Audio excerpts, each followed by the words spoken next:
we spent the weekend in Ronda, Spain.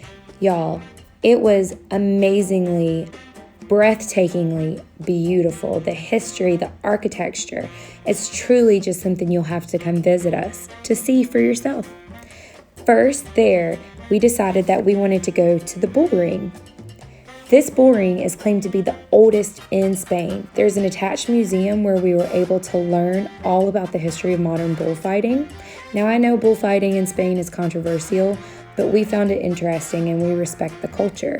Look at this artwork on the stairs as we climbed the stairs to be able to see the center of the bull ring that quite literally can seat nearly 5,000 people. Griffey loved playing matador in the center of the bull ring. The boys were headbutting each other, acting like baby calves. This ring has 136 columns. What happens in the center of it is called a goyesca, a bullfight.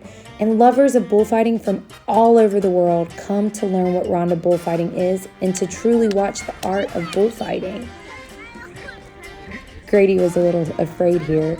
I was clapping because it made this really unique echo all throughout the building because it's the only one that's covered all of Spain. It's their siesta time. But he was afraid that a bull was coming and was going to trample him because they had just finished their game of matador and bull. It was a really cool thing. So first we entered so that we could see the bullfighters' cathedral of the world. King Philip II in the year 1572 asked for this to be built so that the military could train in it and all kinds of things could be done. And in 1784, it was finally inaugurated as the widest ring of a diameter of 66 meters.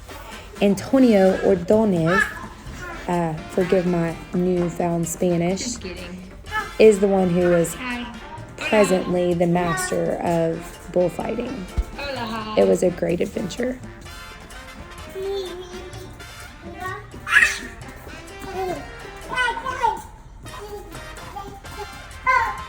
Enough about a bunch of bulls. Let's go check out the bridge, the Puente Nueva, which is the new bridge of Ronda. You can see the gorge in all of its splendor and the bridge from its foundation up. So one of the coolest things that we found is there is a chamber under the center of the bridge, which was formerly used as a prison.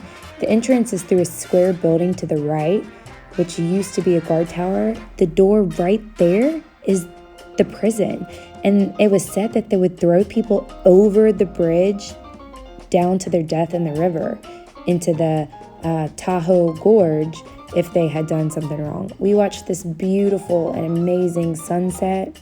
The bridge is 98 meters high and it's built entirely out of stone. It was built in 1751 and finished in 1793.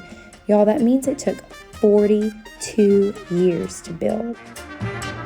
At the end of the night in Ronda, Spain, I highly recommend some Tinto de Verona, summer wine, also known as sangria, but much more robust, and some paella, which is a seafood rice dish, and some gelato, some ice cream for your kiddos at the end of the night, and in the morning, up early for a fun hike through the gorge.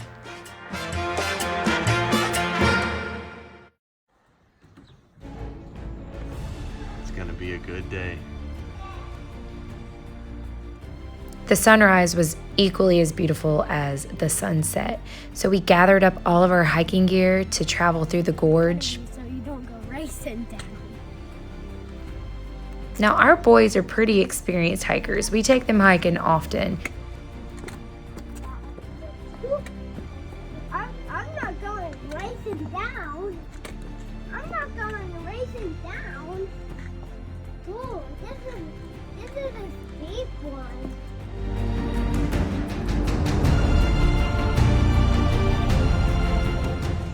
We're gonna be huffing and puffing, Mommy. Yes, we will be huffing and puffing, Grady. Huffing and puffing, going up. Going down is the easy part, huh? Yeah, because we don't have to huff and puff. This is actually Greg's second time in Ronda, Spain. You see that Little sliver of walkway there. Yeah, his little brother Ryan and him crawled and shimmied all the way across that.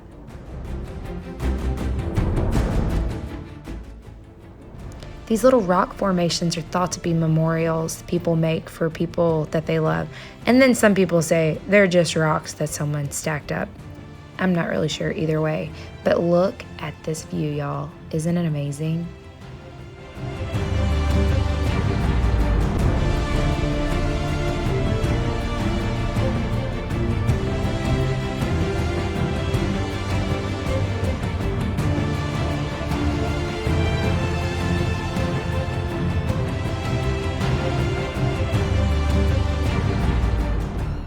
This was the beginning of our great descent down into the gorge. It started getting really narrow and a little slippery. Grady started getting a little bit nervous, but the boys both did incredible throughout the entire hike down and the entire hike back up. Mommy, come on, Mommy. It leads into a tunnel.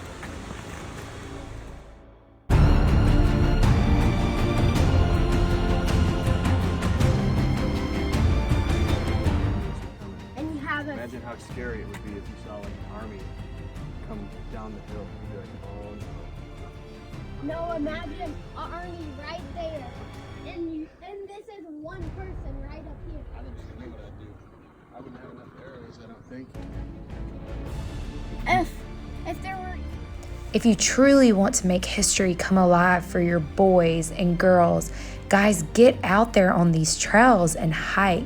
They were able to imagine kings and queens and armies and wars. And I know everyone wants to guard their children and protect them from ugly things like wars, but it's in the history books, and it brought history to life.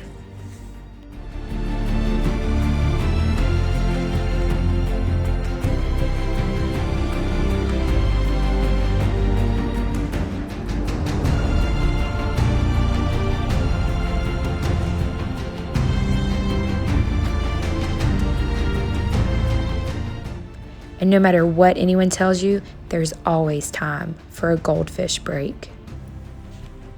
The hideout. It's called Central Electric Company.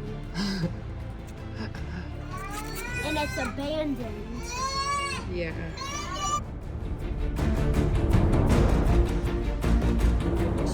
Aqueducts or something from an old power company from back when the gorge was less eroded.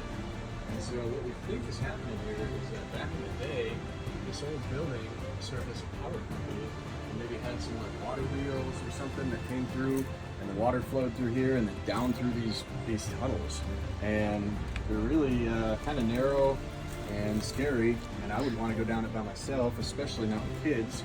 And then we also noticed that there's a stone circle with a hole in it, which resembles Micronesian or Yapese money, stone money. So that's kind of interesting. But so I don't know if like the Yapese have any sort of It's kind of weird up here. involvement out here, or if it's just coincidence. Super interesting. Is it a coincidence or is it money from Yap, How do you Micronesia? think they got up there? We found all kinds of little Oh, I think tunnels. Mommy found a way. Whoa.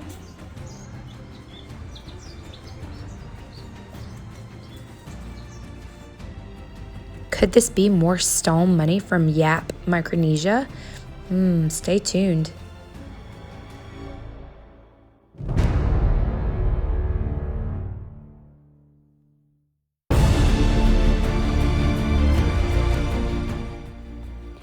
We were really fortunate to stumble upon this amazing cathedral built in the 14th century.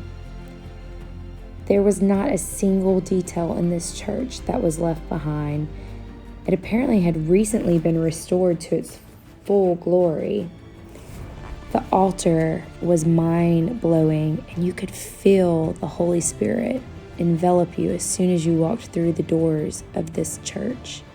We were blessed to be able to kneel and say, prayers of gratitude for being on this adventure, and to wish blessings upon our family back home. Adios, amigos.